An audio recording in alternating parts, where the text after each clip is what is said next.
एक समय की बात है। एक राजा शिकार करने के लिए अपने सैनिकों के साथ जंगल में गया था।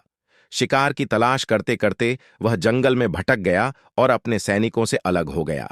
बहुत भटकने के बाद अब उसे भूख और प्यास लगी थी। कई घंटों के बाद उसकी नजर एक वृक्ष पर पड़ी, जहां एक डाली से टप टप करते पानी की छोटी छोटी बूंदें गिर रही थीं।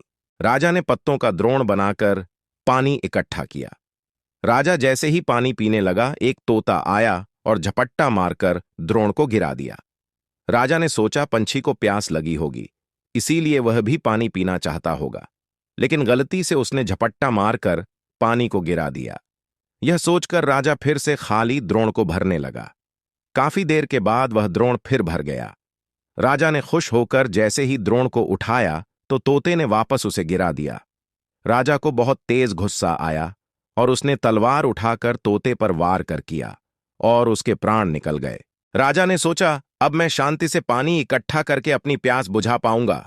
यह सोचकर वह वापस पानी इकट्ठा होने वाली जगह पहुंचा तो उसके पांव के नीचे की जमीन खिसक गई। उसी डाली पर एक जहरीला सांप सोया हुआ था और उस सांप के मुंह से लार टपक रही थी।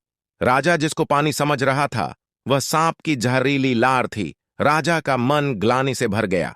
उसने कहा, काश मैंने संतों के बताए क्षमा मार्ग को धारण कर क्रोध पर नियंत्रण किया होता तो मेरे हित के बारे में सोचने वाले निर्दोष पक्षी की जान नहीं जाती।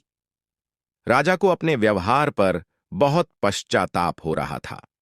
उसके बिना सोचे जल्दबाजी में फैसला लेने की आदत की वजह से आज तोता अपनी जान खो बैठा था।